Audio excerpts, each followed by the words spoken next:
Live from Los Angeles, this is Rabbi Sherman and Rabbi on the Sidelines. This morning we are joined by Dave Cohen, former play-by-play broadcaster for the New York Yankees and MSG Network, WFAN in New York. College basketball, 1979 was there for the first week of broadcasting college basketball. Syracuse University, within the Syracuse community, has done basically everything. A true legend, but most importantly, my Little League coach on the Sherman Park Yankees and a good friend of mine, Dave Cohen, live from Atlanta. Coach Dave, how are you? Am I supposed to call you Rabbi or Kid? Yeah, well, you're gonna exactly. Don't give away the secrets to our audience here. But it's so amazing to reconnect. We go way back to when I was a kid, but also your son Andy was one of my best friends at the Syracuse Hebrew Day School. We would ride the bus together, and my best part of the bus rides were getting the secrets of Syracuse sports on the way. What was going to happen for the Syracuse-Miami game? What was going to happen Syracuse-Georgetown?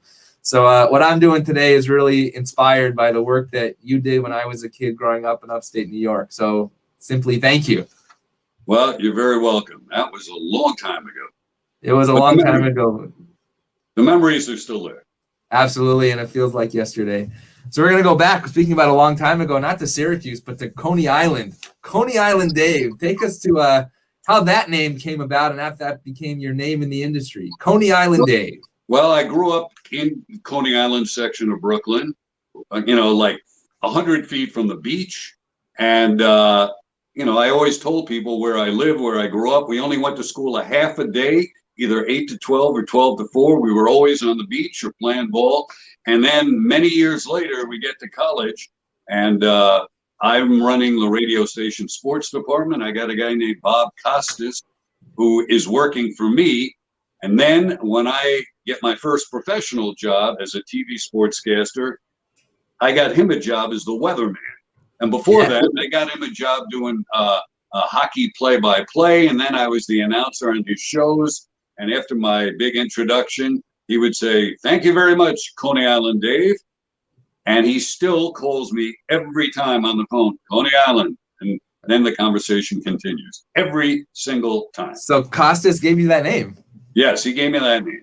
That is amazing. That is amazing. Let's talk about Bob Costas for just a moment, his trajectory. And I saw a video of you saying all these people that you work with, and we're going to share that in a moment, from Marty Glickman to Dolph Schayes to Mike Tirico to Bob Costas to everybody. How does a trajectory go about like that in the industry, starting at the WAR, WSYR studios on the Syracuse campus and going to national broadcasting? Well, I will simply say Bob is the greatest communicator I have ever heard, met, seen, been around.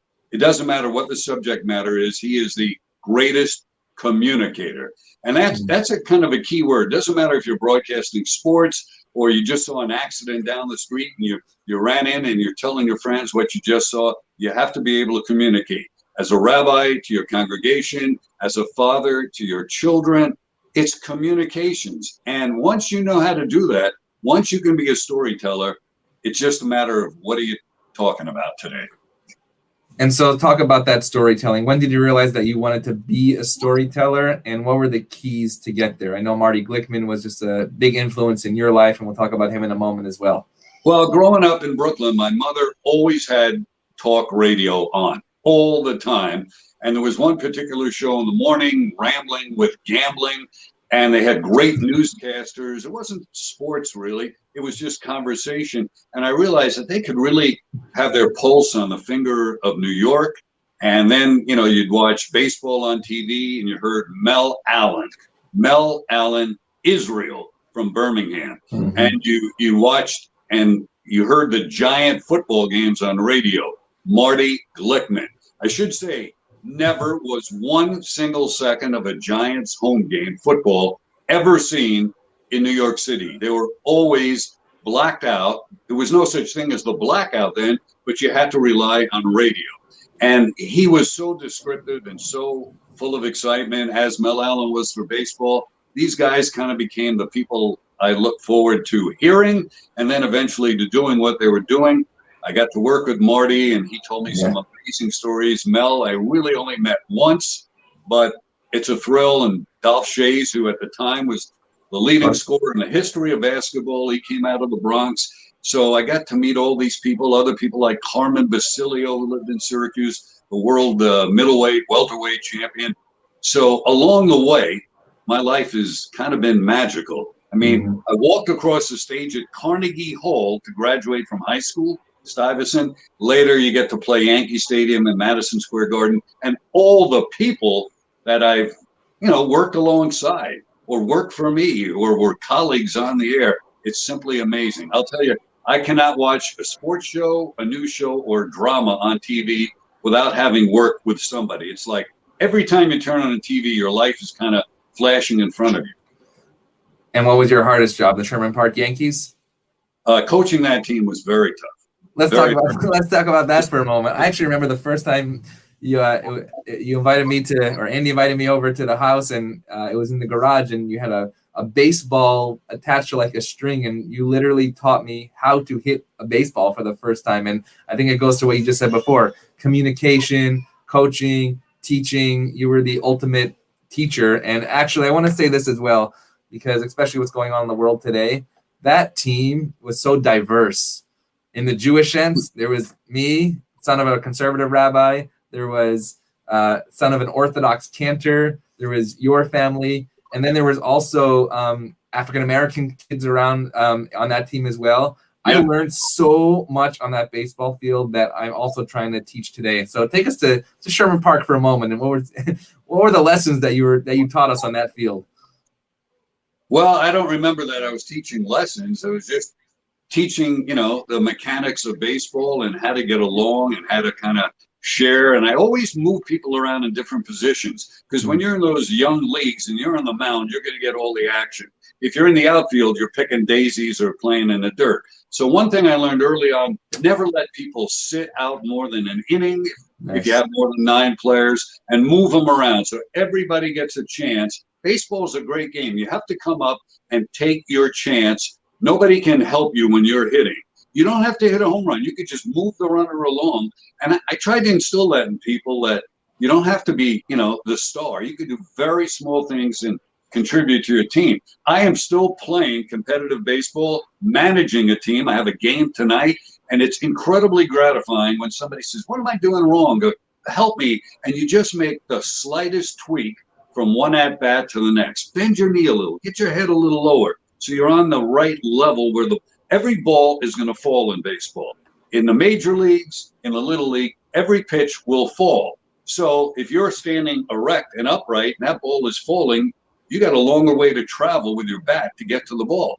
Sometimes if a guy has a great curveball, move up in the batter's box before that ball falls off the table. It doesn't matter, little league or major league, it's still the same physics. And that's what I try to instill in people. Well, I do remember trying to make it home from third base and hearing you shout, "What, do you have a piano on your back?" That's the type of runner that I was. So, but it was nice being in the outfield. Thankfully, Sherman Park had 4 outfielders, right center and left center. So we covered all the area, but it was an amazing experience. And how ironic is that? You're Sherman, and the league was Sherman Park. We had a guy named Yankee, and a few years later, I go to work for the Yankees. Oh, wow. I would, that's the next documentary after the Glickman one. It's the Sherman Park Yankees for sure.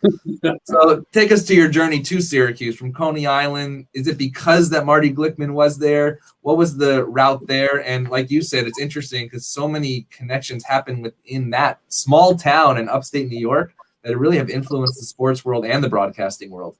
I didn't know anything about college. Nobody in my family, nobody had ever gone to college. I went to Stuyvesant High School in Manhattan. I traveled an hour and a half each way every day. And when it came time to pick colleges, I put down Cornell and I put down Syracuse. I don't know why. I was a pretty good kicker and punter and a decent pitcher, not very fast. And I guess I learned along the way that Syracuse had this broadcasting background. This is before the famous Newhouse School. And then I learned that there were some people who went there like Glickman, like Hank Greenwald, Dick Stockton, Marv Albert. And I said, all right, I'll apply. I got in. I didn't know what a fraternity was, a sorority. I didn't know anything about college. All you knew was about a minion. Yeah, I went there and met some amazing people. I ate in a place called the Kosher Kitchen. One guy turned out to be a prolific baseball author, Dan Schlossberg, and you just met some incredible people on campus and especially at the radio station. And when did you realize that then you can take it to the next level? Obviously, with WSYR, for so many, you were Cable 13. You were the voice broadcasting to me. What was that journey? Well, while I was in college, and then I got hired to do professional hockey, I said, I think I can do this for a living. And at the age of 21, I was on TV. And this is in the days when there were only 3 TV stations. So there weren't a lot of jobs. So we did TV and radio simultaneously.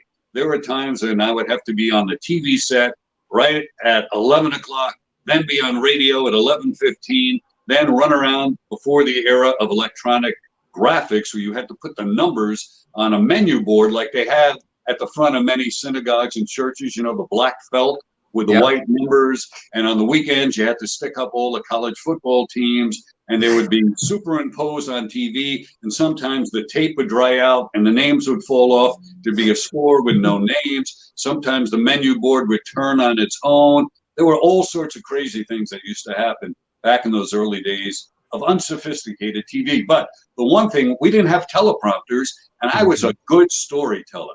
So I always told people, being on the air is telling a series of 15-second stories. You don't need any cue cards. You don't need a teleprompter to tell a joke. I don't need a teleprompter to tell you in 15 seconds what happened in the game tonight.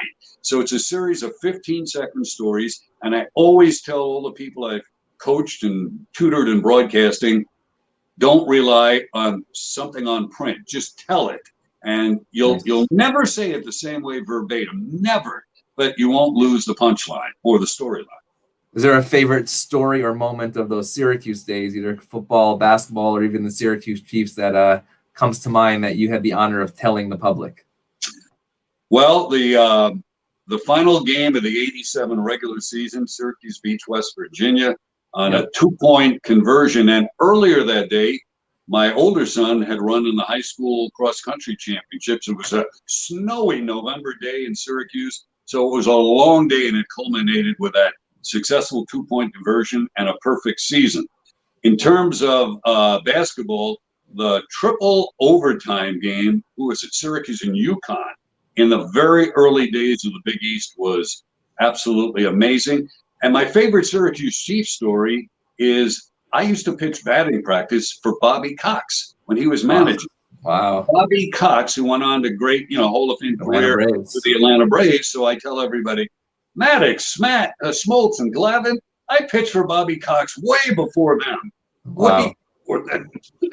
Actually, next week we have Jeff Mangrum, who was the free safety on that team of 1987 and happened to be my history teacher as well in Manlius Fellow Hill. So we're going to look at a quick highlight of Dave Cohen's magical life, as you say, and the people that inspired him and the people that he has continued to inspire.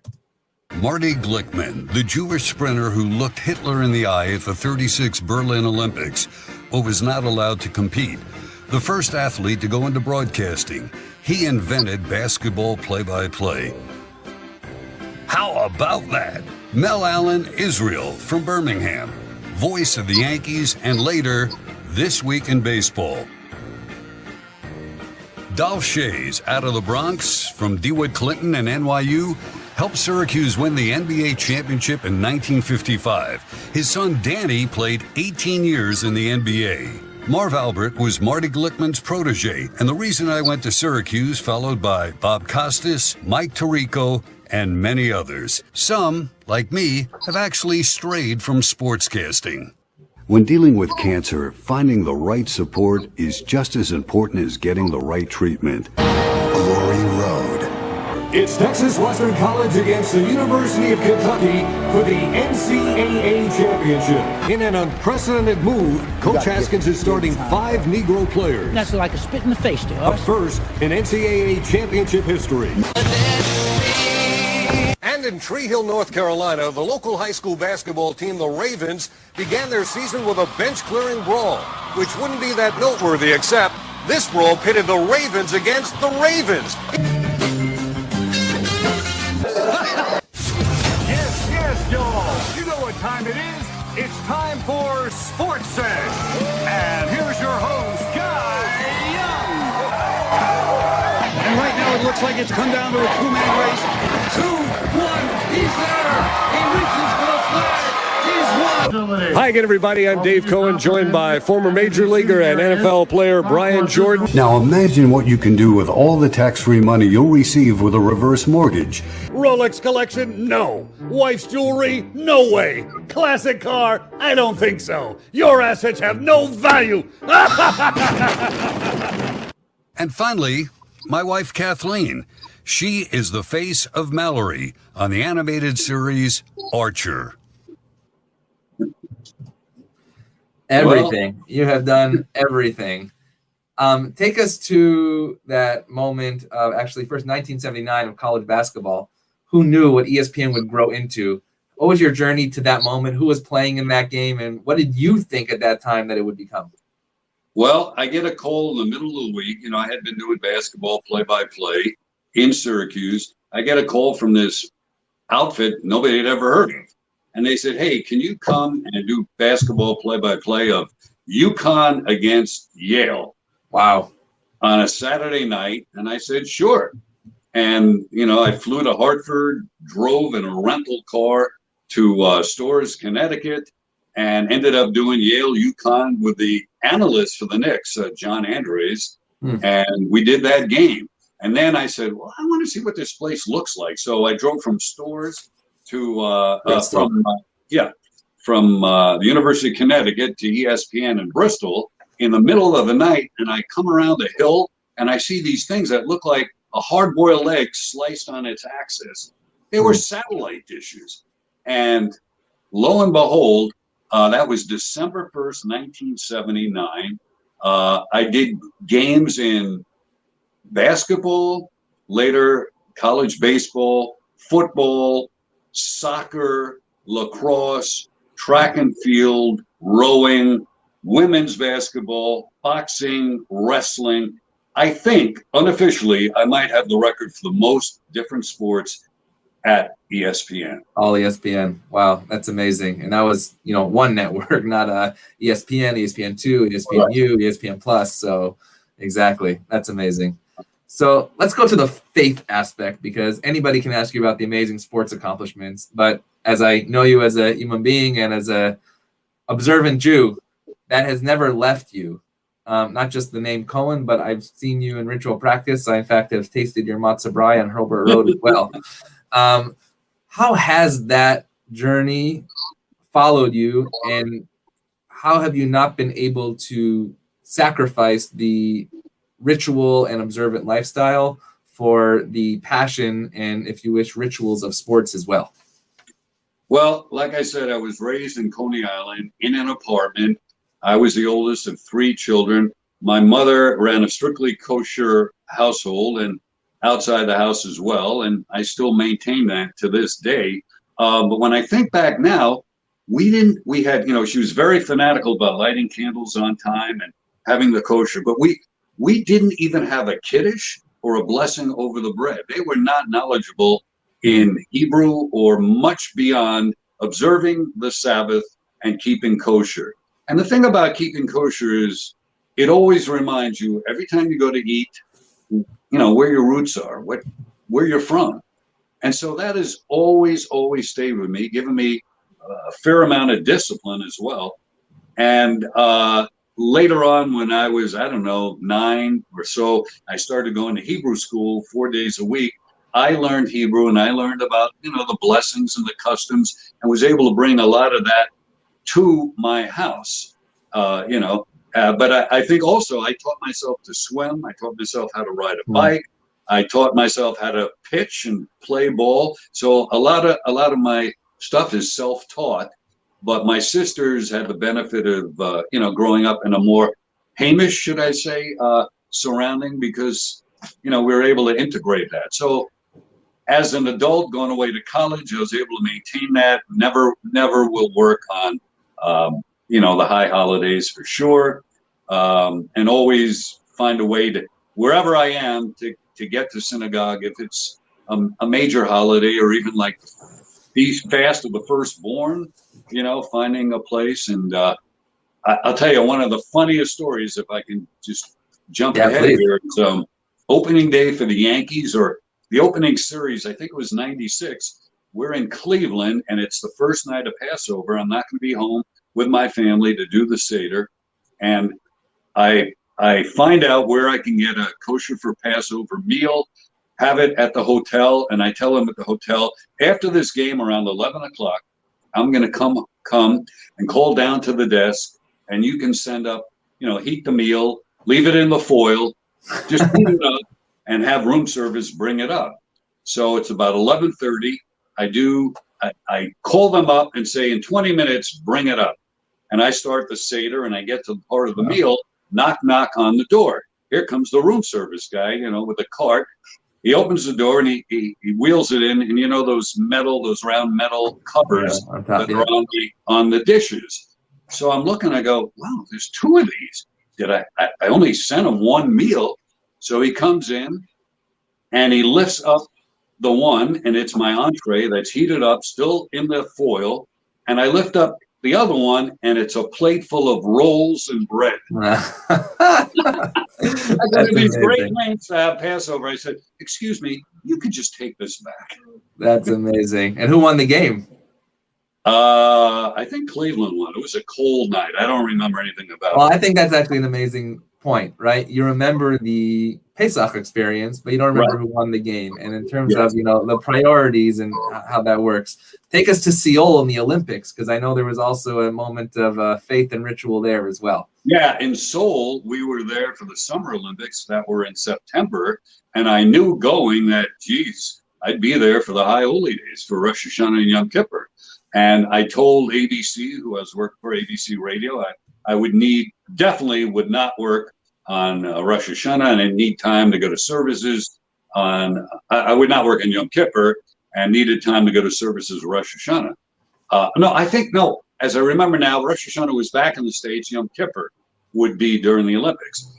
And they said, absolutely fine. And the U.S. Army, because of all the Jews who were there participating and covering the Olympics, they brought in a rabbi from the Philippines to Seoul, South Korea. They told us, if you don't want to travel on Yom Kippur, we'll put you up in the barracks so you can walk right to services, which they did. We had services. I think I ended up maybe doing the Haftorah, Yonah, on Yom Kippur afternoon. And then the U.S. Army put on an incredible break fast with like 300 people. And here we were. It was 300 Jews from around the world, but not the Israelis, because they were protected in their own enclave in the Olympic Village. So it was just a remarkable experience. Yom Kippur in Korea, totally kosher and by the book. No, it's amazing. I call this podcast the intersection of sports and faith, the stories that you don't hear on TV. And as I'm speaking with broadcasters and athletes and owners and managers, and you hear the faith that in fact drives them to live their life, even while there's important moments going on the field. Yankees, and talk about how you got to Yankee Stadium. And then before we do that, we're going to share a little clip of Dave Cohen, play-by-play for the Doc Gooden no-hitter. They're not watching on TV. They're eyeballing it from a long ways away. Lifted in the air, in the infield. Derek Jeter waiting. Makes the catch. A no-hitter for Dwight Gooden. Yeah. Not many people get to watch a Yankee Stadium, but now to call a no-hitter, take us through that. Well, I was under that superstition that you don't mention the no-hitter, and they killed me in the newspapers for that. I was a huge fan of pitching, especially, and I knew all about no-hitters and who had thrown no-hitters. I can remember in 1964 being on the beach at Coney Island, and Jim Bunning on Father's Day pitched a perfect game against my Mets. And I can remember, listening on the beach, and everybody's doing their own thing on the beach, but by the end of the game, it was like one giant radio. Transistor radios were in their infancy, and everybody, it seemed, baseball fan or not, was tuned into that. So no-hitters were always a big thing of mine. And I always thought I was a jinx. I'd shut it off if I was watching at home. But here I was in a position to do it. And it's a thrill. I have a picture of me and Doc behind me. You know, I had worked for the Mets 10 years before. He was there and Strawberry was there. And I was fortunate the broadcast won an Emmy Award. So I have that little statue behind me.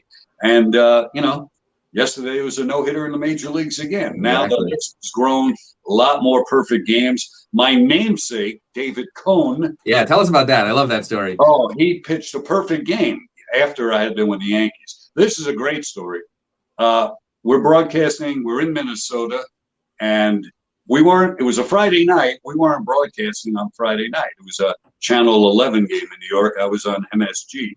So I'm at the ballpark, and I hurt my knee. I was limping around. All the players saw me, and all the team personnel saw me. I said, oh, I'm going to go back to the hotel and watch the game there.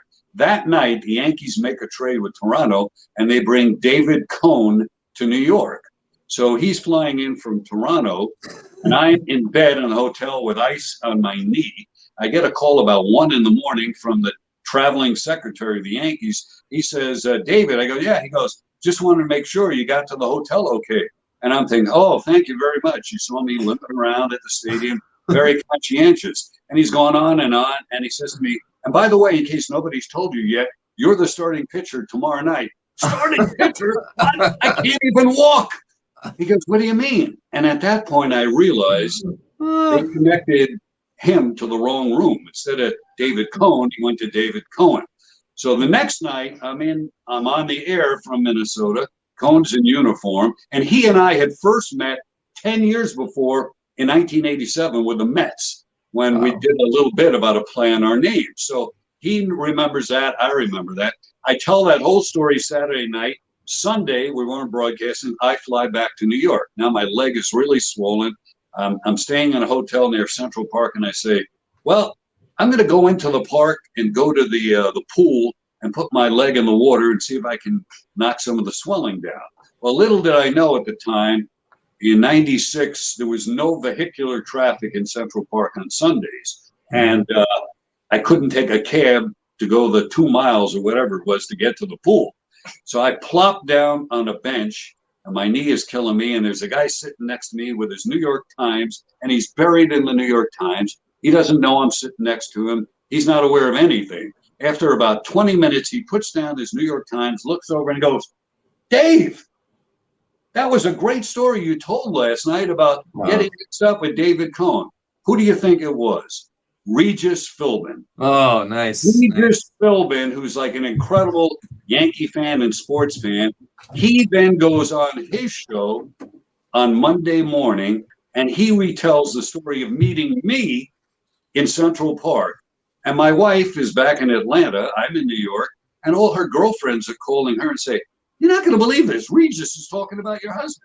She has no idea what's going on. She can't watch the Yankee telecast. She wasn't watching Regis that morning. So it's just amazing how many people watch games and get to know you and they treat you like a friend.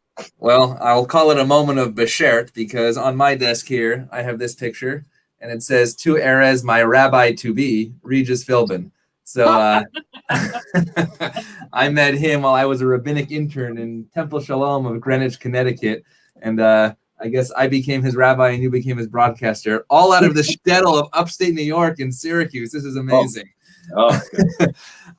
So talk about that Yankee team for a moment. What was it like to be around guys like Jeter and Bernie Williams and those guys? And I know you were doing the Columbus Clippers games when with the Chiefs. You saw those guys come up. What is it like to deal with them on that level? I don't remember doing any of those Columbus Clipper games with those guys there. I'm holding up my Yankee hat that has the Jeter Hall of Fame logo on it because they never had the ceremony last year. And I have to wear this hat tonight in my game. See, I even got my name inscribed on there. The most amazing thing was the day Derek Jeter and Romero Mendoza get called up. The Yankees are in Seattle. Here come these two guys into the clubhouse. the veterans like Strawberry and Boggs, they're playing a game of cards and slapping down cards on the table. In walks Jeter and Mendoza. Mendoza crawls into a locker and goes to sleep in the locker. Jeter makes himself a peanut butter and jelly sandwich. Wow. Here are these grizzled veterans playing card games for high stakes. He's eating a peanut butter and jelly sandwich. Everywhere we go, he always calls me Mr. Cohen, Mr. Cohen.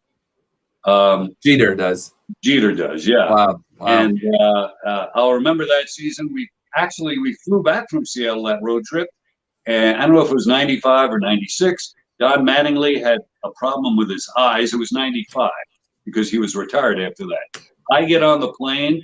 I didn't fly with the team. I flew commercial. I get on the plane, and my seats were in first class. On walks Don Mattingly, and he's walking past first class to the back of it. I go, oh my goodness. I went back, and it's Don. Please take my seat. I mean, this is a guy who probably should be in the Hall of Fame, but to see him pass me to go to coach. And then on that 96 team, that's when Mariano Rivera was a starting pitcher, you know? And maybe he was a starter the year before under Buck Showalter. But when Joe Torre got there, they said, this guy's not a starter. This guy he was a setup man in 96, eventually to be the closer. But I do remember one night when he had pitched in Anaheim as a starter, and he got knocked around after like 2 or 3 innings, and he came back in the hotel, and his room was right down the corridor from mine. He was holding his head down. I said, Mariano, come on, man. Hold your head up high. You've got great stuff. You're going to be pretty successful in this game. This is 96. Wow. Who would have ever thought that of all the players in the history of baseball, he'd be the only unanimous choice for the Hall of Fame?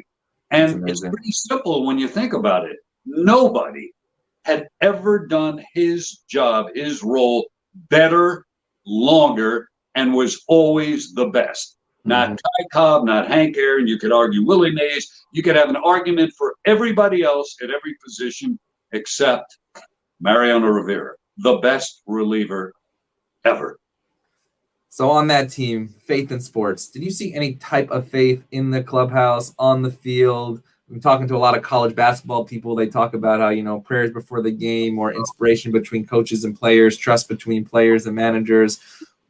What is there faith within the Major League Baseball? Not the ritual and the Seder and the Yom Kippur stories, but just a more feeling of faith that pervades in professional sports. I think there was a collective feeling on that Yankee team because Joe Torre's older brother, Frank Torre, had severe heart problems and eventually underwent a heart transplant, which prolonged his life. And Joe Torre was from Brooklyn, like my father. He was a Giants fan in Brooklyn, who ended up, playing in St. Louis and playing in Atlanta and managing in various places. And then he comes to the Yankees as a manager who had failed, but now he had the task of bringing together this disparate group. We had, white players, we had black players, we had Hispanic players. And I think there was something that was kind of religious about Joe and his brother's health struggles and the nun that he knew from Brooklyn. And there wasn't any overt, religion brought into the picture. But I think he was kind of a father figure. And with Don Zimmer was there with him. Mel Stottlemyre was there. There were a lot of veterans, Willie Randolph, people, again, diversity and just darn good human beings, decent people. Nice. So I want to talk lastly about going back to Marty Glickman, again, not just as a mentor, but he did after watching, and if you haven't seen the documentary Marty Glickman, it's out on Amazon this past week. It's an amazing, amazing story. Obviously one of the best broadcasters of all time, really creates play-by-play basketball in the different terms that we hear today. But you did a talk back with the producer or director, James Friedman, and I have a little clip here that I want to share, and we'll talk about that. His voice had energy and gravitas and importance to it. So when you heard a broadcast that Marty was doing, you paid extra attention. Like somebody said, when it came on the dial, you didn't dare, go up or down the dial. You stopped there and listened to him. And then, of course, what he did with the high schools, and I was fortunate that one time my high school was on and I had a broken arm, and I weaseled my way into the broadcast booth to spot for him to help him during the football game. And then later on, as a professional, I got to broadcast, I think in 1984, the New York State High School Basketball Championships, and he was essentially my color man. And, during the preparation for that broadcast, just like some of the announcers would tell you, Marv Albert would tell you, be yourself, use simple language that everybody can understand, if you have interesting tidbits and sidebars, use it at the most appropriate time. But the one thing about Marty that sets him apart from, I think, just about anybody else, because he was so fast as a runner, he could process information faster than any broadcaster I've ever seen or heard since. And when he was doing a football game, you'd go, the handoff to Friedman, it goes off the right side for 2, 3, 4, 5 yards. I mean, literally, as somebody said, it was like he was attached to the ball. And I don't think anybody's ever come close to doing that. So he, in the limited times that I spent with him, he would pass along certain little tidbits. But I just got to get this in. The thing that's most amazing as a Jew, when you realize, 6 million people perished in the Holocaust, here's a guy, how many people can say this?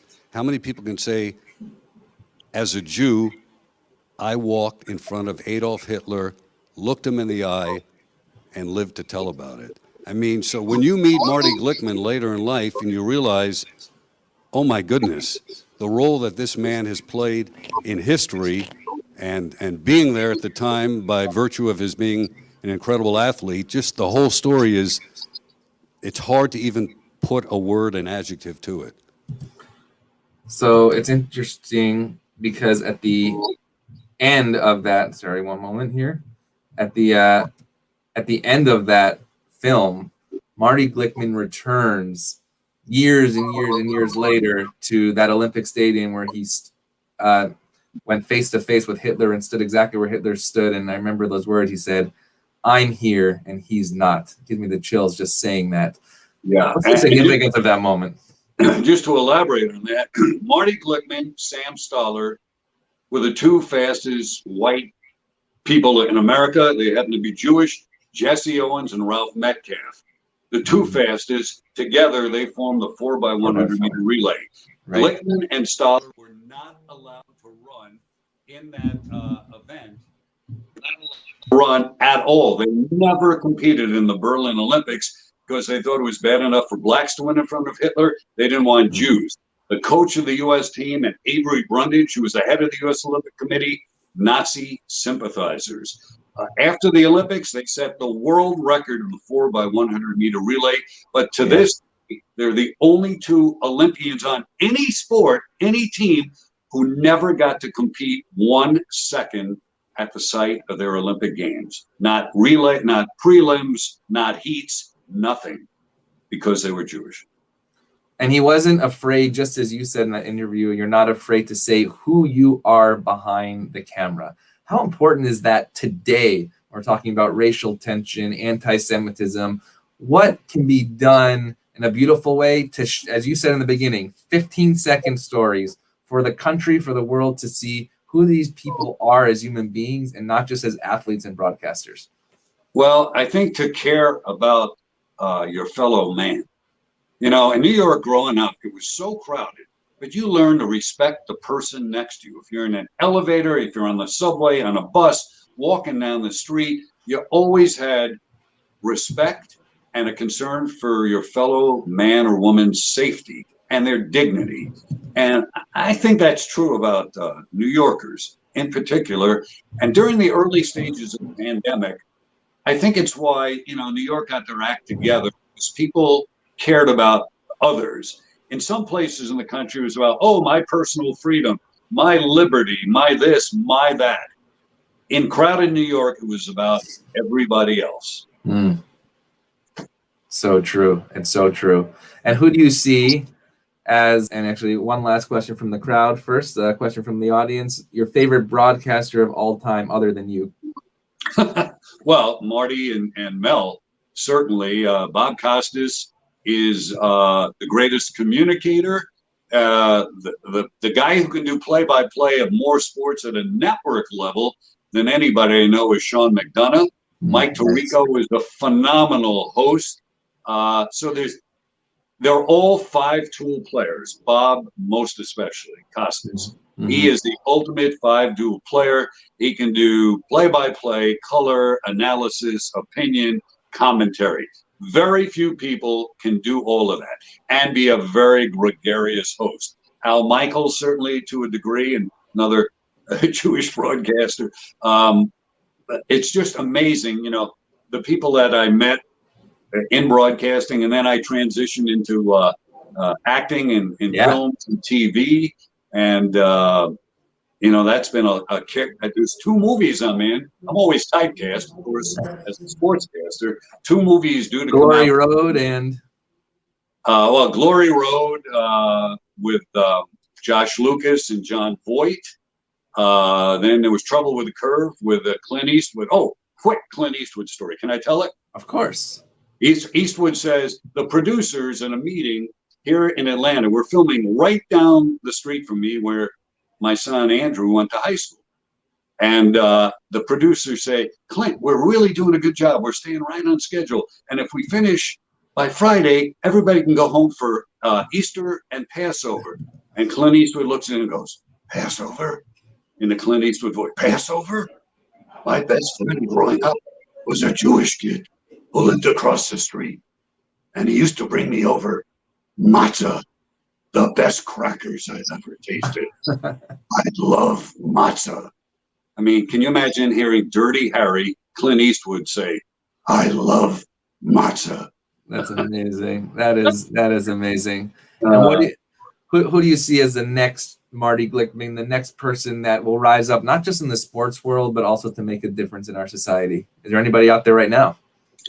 Well, somebody in politics who's really has struck me as the Secretary of State, Antony Blinken, because I didn't know much about him, but since he was appointed, he talked about his family and the Holocaust. Mm-hmm. And if you hear him speak, I don't care whether you're a liberal, a conservative, Republican, a Democrat, he's so well spoken and so sincere that it kind of reinforces my belief in mankind and humanity. Nice. Antony Blinken, the Secretary of State. Nice. And last question, sitting in LA, went to my first Dodger game with my kid last week. Saw a couple of pictures with you and Lasorda. You've obviously been out here to some of those games as well. What's your prediction for the Dodgers this coming year? Are they going back to the World Series, or what's going to happen there? It's going to be tough. Getting to the World Series is tough. I haven't seen enough of the season yet. I don't even know how that game turned out with the Cubs last night. I turned it off in the 11th inning. Did they win? I'm not sure yet. But somebody from Atlanta who is in my congregation is the president of your Dodgers, Stan. That is true. I hope you have him as a guest. He's a wonderful guy, terrific family. He has one son who's extremely from out there in Los Angeles. Nice. So you need to get him as a guest. Well, it is an honor to have you as a guest, not just a guest, but really as a chavruta, as a study partner. Thankfully, with Zoom, I've been able to also watch you daven and lead some services at B'nai Torah. I know your former rabbi, Rabbi Eitan Kenter, a former roommate of mine, was on here and said he knows these guys here as well. So we are honored to have had you, Coach Dave Cohen, really just a wonderful, amazing broadcaster, actor, voiceover. As you said, a mensch, a good person that you've surrounded your people. You have been surrounded by them, but most importantly, we have been surrounded by you as well. So thank you for being our guest on Rabbi on the Sidelines, intersection of sports and faith.